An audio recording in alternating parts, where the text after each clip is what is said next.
Hey, yo, peace, family. This is Lord Jamar for the Yanadameen Godcast. And if you watch the Godcast, you know my number one sponsor is Miracle Food. That's right, Miracle Food, the perfect cleanse and reboot for a healthy immune system. And these times, you know, a healthy immune system is very important. It's also anti inflammatory.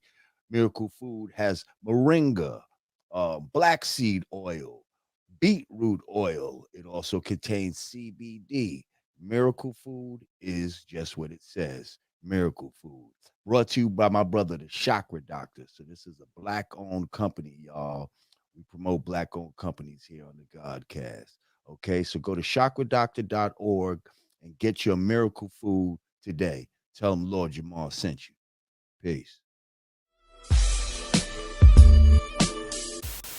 This is the thing. Like, what are we gonna do? Are we gonna sit here and keep promoting liquor, cars, Louis Vuitton, and Gucci forever? Like, we ain't never gonna get a grip. Because if that's the case, then I'm gonna go start some new shit. I don't want no part. Y'all can keep this shit. I'm gonna go over here and try to do some other shit because I'm getting older. I don't want to be sitting here watching this culture deteriorate if we're not gonna get a grip and get control of our shit. Because this is our shit, man. They use this shit to. I watched a MasterCard commercial. The logo turned into turntable. Shit was like MasterCard. I said, "Yo, look at this." Yo, I was telling somebody earlier. I said, "Why is there no library? Why Mercedes Benzes don't put libraries in the black community? Why they not funding the inner city schools where these motherfuckers ain't got no computers or tablets and shit like that? Oh, why Timberland ain't doing that? Why all of this shit we promote, all these major corporations, we give you all this free advertisement. They don't even put a basketball court or no community centers in our community. And we don't even say shit about it. We gotta be like, look, yeah, we gotta give us something. You know why? We do all this shit for nothing. Look what happens. Look what happens when one of us tries to tap us on the shoulder and say, "Hey guys." Look what happens when Auntie Monique try to tell the ladies, "Hey ladies, the bonnets aren't cool to go outside." They're gonna cancel. Like they got this whole new cancel shit. Like they made they got this whole new cancel shit, and we fall for the bullshit. Like they really made skits on the BET Awards. Like they really took it as far as like the BET Awards to tell her that she was bugging. Like it's like you can't. That's crazy. We don't even own BET no more. Like, and on a political level, back like with the 94 crime bill, they had midnight basketball, right? Remember midnight basketball back in the days? Yeah. Well, when they were trying to push the 94 crime bill, they used programs like the midnight basketball and used that as an example of wasteful spending. So everything that you're talking about to them is wasteful spending because these niggers are gonna fucking end up in jail anyway. So why don't we just put more money into jail? That was the thinking of the 94 crime bill at that time. So let's just take money away from those type of programs, and that's exactly what they did, and put them more into jails and shit like prison. that. I was there, yeah. Governor I was in prison when they took college. I was in prison when they took college out. Like, I got my GED thinking at least I can get my I'm in here. I got all these years to do. I'm a teenager. I got my GED, so I'm like, I want to further my education.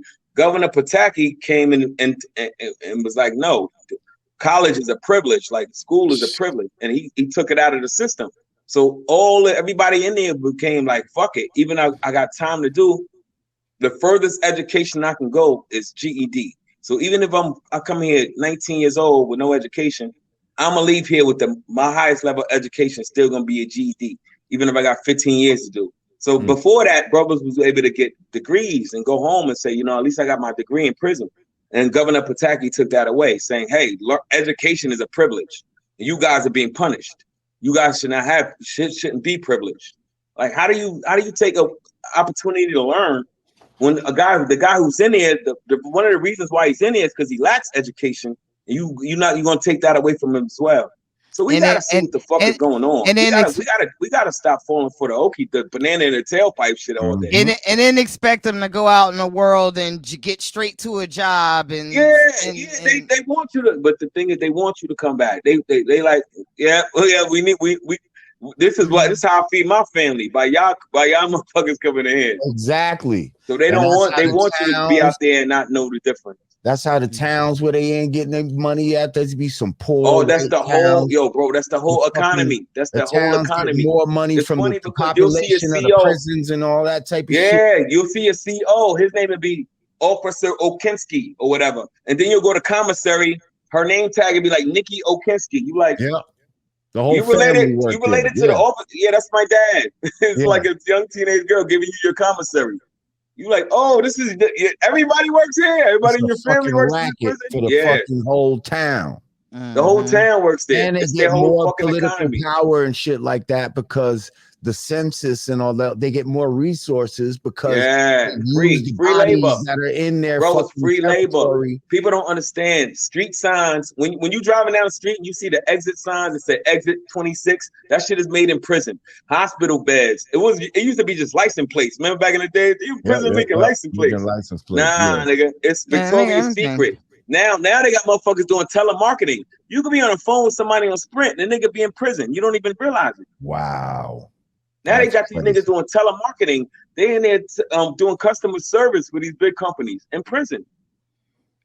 I mean, that's the biggest outsourcing in the Indian shit. Yeah, exactly. The biggest open secret. Exactly. It's the same concept when they outsource into India and China and Bangladesh and all that shit. They're just doing it to young brothers in prison. And that's why when they let off this weed shit, like weed should have been legal years ago. Bob Marley was saying legalize this shit. Fucking 30, 40 years, legalize it. That was his whole shit. Just, you know what I'm saying? Legalize. They looked at Bob Marley like he was a villain because he had a joint in his fucking hand when he performed. And now look, now they're like, oh, now it should have been legal, but now we're gonna have the licenses. Now y'all motherfuckers have to pay to get a license. All the motherfuckers we locked up for this shit. Y'all can't afford a license, so y'all still not gonna be able to monetize or make a living off this shit that we locked y'all up for, stop and frisk, all the shit. Y'all use weed to lock. This shit is crazy, bro. This shit is bugged out. And we got leaders. We got leaders in places who uses their voice to tell you what alcohol to drink, which drink you should have. Like leaders with powerful voices, what clothes you should wear, instead of telling you to really sharpen your tools. This is what's going on. So this is where we at. Like no lie. No lies told. The school to prison pipeline, the biggest open secret. We sit here and watch it. Like all the power we got in this country, with the influences we got. Imagine if everybody came together. Like you got to put all these guys, LeBron, Jay, everybody got to sit in the room and say, "What the fuck are we doing?" Like all these little kids look up to us. Beyonce, bring the Beehive. Nicki, bring the what you call your fans. Whatever, bring all these motherfuckers together and say, "What? We have power. We have a different level of power." But you need unity first. Without no unity, none of that shit matters. Yeah, this is a big this is an ongoing conversation. Yeah, it is. And I mean, I have it a lot with Jamar. You know, we talk about the seemingly Black liberation figureheads always at odds with each other, and granted, none of us, none of we them need to understand that we the same. We need to understand that we the same. But we need to get in a room away from the cameras, away from the others, taking the sound bites of Negroes going at each other. Yeah, giving them the sound bites. I want everybody to shut up. Who's real when we do shut up and then get in the room. Like, all right. What's your story? What's going on? However long it take, like everybody just sit around in the room. Out of here, bro. We don't do it now. When? If not now, when? I don't understand because we have so many power. Fuck money. Money's one thing, but the influence. These kids listen to whatever y'all say. Y'all influences mean more than y'all money. Fuck your money. Go put your face on TV and say like your influence means more than your money at this point because the kids listen to you. The children are the future. The children are tomorrow. Like we might, when nigga 30 and better, he might be spent already. But these kids as teenagers, these kids who don't realize what's going on, we could save a lot of lives. But we could save because there's a generation coming under them. And if we don't step up and do something about it, then who the fuck is gonna do it? You still in New Because York? their generation ain't gonna do it. That's what I'm saying. Like, it gotta happen now. Yeah, Like, we get, exactly. like, Gotta I don't, happen now. That's what I'm saying. I don't know Because who the the right generation person after us, they is. more fucked up Like, than we are. Like, yeah, if they like, teaching the next generation, who the fuck is? it has to happen now. Like, Thank folks, you, Queen. That's what I'm saying. We gotta get in the Thank you. room now. Like, look, okay, Yeah, somebody got to make that phone call, bro. Somebody got to make that phone all right, call. this is your bullshit, but this what you got going on. This is your bullshit, but this what you got going on. This can we create? Can we create a network of some sort? Yes.